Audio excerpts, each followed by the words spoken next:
सहकारिता विभाग बिहार सरकार की आधिकारिक वेबसाइट है। इस वेबसाइट पर आपको आना होगा और इसके बाद यहाँ पे देख सकते हैं बिहार राज्य फसल सहायता योजना हेतु आवेदन रबी 2025-26। अब यहाँ पर आपको किसान पंजीकरण नंबर एंटर करना है और इसके बाद आपको सर्च विकल्प पर क्लिक कर देना है। लेकिन उससे पहले आप इस वेबसाइट पर कैसे आएंगे, किस प्रकार से आवेदन करना है, पूरी प्रोसेस जानिए। तो इसके लिए आपको सबसे पहले गूगल ओपन करना है और गूगल पे टाइप करना है rajhelps.in। ये लिख के आपको इस तरह से सर्च कर देना है। जैसे आप सर्च करें तो पहले नंबर में राज हेल्प वेबसाइट लिंक देखने को मिलेगा, इस पर आपको क्लिक कर देना है। क्लिक करते इस तरह से rajhelps.in की वेबसाइट पे आ जाएंगे। अब आपको इस तरह से स्क्रॉल करना है और यहाँ देखिए सरकारी योजना कैटेगरी देखने को मिलेगा। इसके ठीक नीचे यहाँ देखिए बिहार फसल सहायता योजना रबी 2025-26। इस आर्टिकल पे क्लिक करके इस आर्टिकल को ओपन कर लेना है।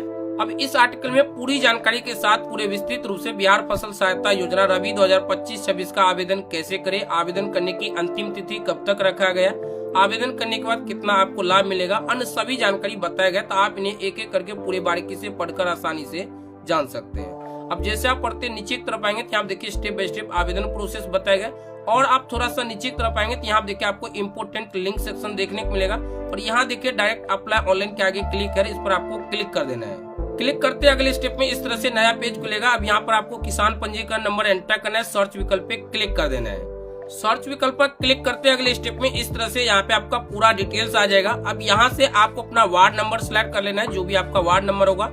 इसके बाद आपको इस तरह से नीचे की तरफ आना है। अब यहाँ पे किसान का प्रकार पूछा जा रहा है, तो रैयत कृषक है तो रैयत पे क्लिक करना है, गैर रैयत है तो इस पे क्लिक करना है, और रैयत और गैर रैयत दोनों है तो इस पे क्लिक करना है। तो मैं इस तरह से गैर रैयत कृषक पे क्लिक कर दिए। गैर रैयत कृषक पे क्लिक करने के बाद यहाँ पे भूमि का प्रकार चयन करना होगा, तो ये ऑटोमेटिक गैर रैयत हो जाएगा। अब यहाँ से आपको अपना जिला का नाम सेलेक्ट कर लेना है। इसके बाद यहाँ से आपको राजस्व अंचल का नाम सेलेक्ट कर लेना है। इसके बाद यहाँ से आपको अपना हल्का का नाम यानी गाँव का नाम सेलेक्ट कर लेना है। इसके बाद यहाँ से आपको अपना मौजा का नाम सेलेक्ट कर लेना है, जो भी आपका मौजा का नाम होगा।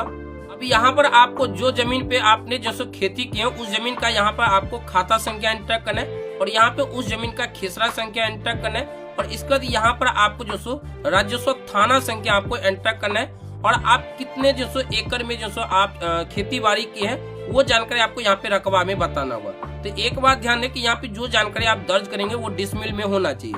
तो 1 एकड़ बराबर 100 डिसमिल होते हैं, ये बात आपको ध्यान में रखना है। तो जितने एकड़ के लिए आप आवेदन करना चाहते हैं उतना आपको लिख लेना है। जैसे कि मान लीजिए कि मैं 5 एकड़ के लिए आवेदन करना चाहता हूँ तो मैं यहाँ पे 500 लिख लूंगा, क्योंकि 1 एकड़ बराबर 100 डिसमिल। तो यहाँ पे आपको डिसमिल में जानकारी देना है। तो इस तरह से हमने यहाँ पे लिख लिया और इसके बाद यहाँ देखिए जमीन विवरणी जोड़े, इस पर आपको क्लिक कर देना है। विवरणी जोड़े पर जैसे ही क्लिक करें तो इस तरह से लिखा जाएगा लैंड डिटेल ऐड सक्सेसफुली। अब ओके विकल्प इस तरह से क्लिक करना है। अब आपको इस तरह से नीचे की तरफ आना है। अब यहाँ पर आपको थोड़ा बारीकी से समझना होगा। जैसे कि आपने टोटल 5 एकड़ के लिए आवेदन कर रहे हैं तो अब यहाँ पर आपको बताना होगा कि कितने एकड़ में कौन कौन से फसल किए हैं। तो जैसे कि यहाँ पे देख सकते हैं गेहूं पूछा जा रहा है, तो गेहूं का आपको यहाँ पे लिखना है। जैसे मान लीजिए कि आपका गेहूं जो 2 एकड़ में हुआ है तो आपको यहाँ पे 200 डिसमिल लिख लेना है। तो इस तरह से मैं यहाँ पे 200 लिख लिया। इसके बाद यहाँ देखिए मक्का पूछा जा रहा है, तो मान लीजिए कि आप मक्का भी जो 200 डिसमिल में किया यानी 2 एकड़ में, तो इस तरह से 200 डिसमिल लिख लेना। अब हो सकता है कि आप राई सरसों भी किए होंगे, वो हो सकता है कि आपका जो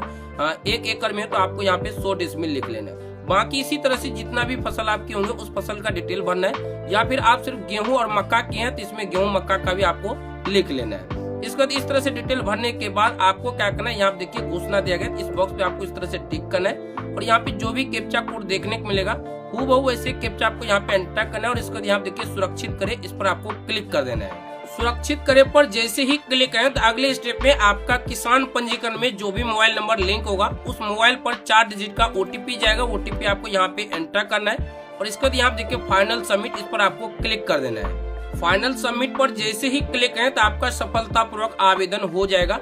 अब आप इन्हें चाहे तो डायरेक्ट प्रिंट कर लीजिए या फिर यहाँ से आप इस तरह से पीडीएफ में इनको सेव भी कर सकते हैं। सेव करने के बाद यहाँ पे देखिए कुछ महत्वपूर्ण सूचना बताएगा। यहाँ पे देख सकते हैं महत्वपूर्ण सूचना। अब यहाँ देखिए बताएगा कि आपके बिहार राज्य फसल सहायता योजना अंतर्गत रबी 2025-26 मौसम के पंजीकरण को हमारे पोर्टल पर सुरक्षित कर लिया गया, किंतु अभी आपका आवेदन पूर्ण नहीं हुआ है। इसके बाद यहाँ से देखिए बताएगा कि बिहार राज्य फसल सहायता योजना अंतर्गत रबी 2025-26 मौसम के लिए आवेदन प्रक्रिया पूर्ण करने हेतु आवेदक स्वयं तथा अपनी आवेदित भूमि का स्पष्ट फोटोग्राफ अपलोड करना अनिवार्य है। इसके बाद यहाँ देखिए बताएगा कृपया दिए गए लिंक पर क्लिक कर फोटोग्राफ अपलोड एवं आवेदन प्रक्रिया पूर्ण करें। तो यहाँ पे मैं थोड़ा विस्तार से बताना चाहूंगा देखिए अभी आप बिहार राज्य फसल सहायता योजना के लिए आवेदन किए हैं, लेकिन ऐसा नहीं कि पूर्ण रूप से आवेदन हो चुका है। आवेदन होने के बाद पंचायत योग्य सूची जारी किया जाता है। अगर आपका पंचायत योग्य पाया जाएगा तब आपको खेतों पर जाकर किसान सलाहकार के माध्यम से फोटो खिंचवाना होगा, वेरिफिकेशन कराना होगा,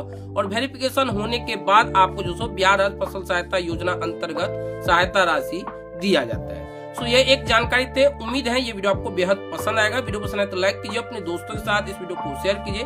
आपके मन में कोई सवाल तो नीचे कमेंट बॉक्स में आप बेझिझक हमसे पूछ सकते हैं।